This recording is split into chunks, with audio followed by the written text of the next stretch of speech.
চলো বন্ধুরা, আজ আমি রেস্টুরেন্টের মতন বাড়িতেই রায়তা তৈরি করে তোমাদের দেখাচ্ছি। তোমরা অবশ্যই দেখো, খুবই ভালো লাগবে।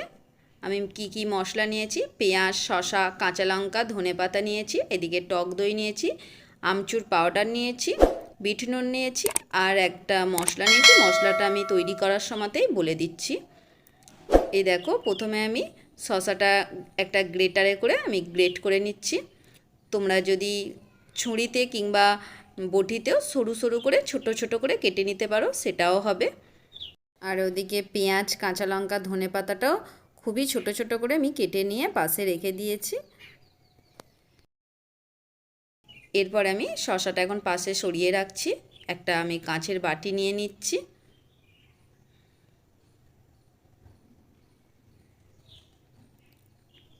এ দেখো, কাঁচের বাটি নিয়েছি। আমি এখানে 200 টক দই নিয়েছি। আমি এটা বাজার থেকে কিনে এনেছি। তোমরা যদি বাড়িতে টক দই তৈরি করো তাহলে টক দইটা দেবার পরে অল্প 1 চিমটে চিনি দিয়ে দেবে। যেহেতু আমি দোকান থেকে কিনে এনেছি তাই আমি চিনি দিচ্ছি না এর মধ্যে। আমি এবার একটা হ্যান্ড ব্লেন্ডারে করে একটু ফাটিয়ে নিচ্ছি টক দইটা। তোমরা এটা চামচেও করতে পারো। এ দেখো, এবার আমি ফাটিয়ে নিয়েছি।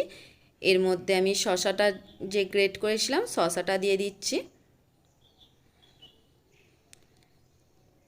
তারপরে আমি কাঁচা লঙ্কা, ধনেপাতা, পেঁয়াজ কুচিটাও দিয়ে দিচ্ছি। পেঁয়াজটা আমি খুবই ছোট ছোট করেই কেটেছি। দেখো, ধনেপাতাটাও দিয়ে দিচ্ছি। দিয়ে আবার আমি সবগুলো একসঙ্গে একটু মিশিয়ে নিচ্ছি। এটা বিরিয়ানির সঙ্গে খেতে খুবই ভালো লাগে রায়তা। এরপর আমি বিট লবণ দিয়ে দিচ্ছি 1 চামচের অর্ধেকটা। তারপরে আমি আমচুর পাউডারও দিয়ে দিচ্ছি 1 চামচের অর্ধেকটা। এরপরে যে মশলাটা দিচ্ছি, মশলাটা আমি শুকনো খোলার মধ্যে ধনে, জিরে, মৌরি ভেজে আমি গুঁড়িয়ে নিয়েছিলাম। সেই মশলাটাও 1 চামচ দিয়ে দিচ্ছি। দিয়ে আবার সবগুলোকে একসঙ্গে মিশিয়ে দিচ্ছি। দেখো, আমার রায়তা তৈরি হয়ে এসেছে। এইভাবে তৈরি করলে খুবই ভালো লাগবে খেতে। তোমরা অবশ্যই বাড়িতে একবার তৈরি করো। কেমন লাগে আমাকে কমেন্ট করে জানাবে। যদি ভালো লাগে তাহলে লাইক, শেয়ার অবশ্যই করো। আর আমার এই চ্যানেলটাকে সাবস্ক্রাইব করে পাশে থাকা বেল আইকনটা বাজিয়ে দিও।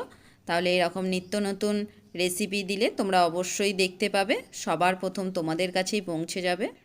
এই দেখো, আজ তবে আসি, আবার পরের কোনো ভিডিওতে দেখা হবে।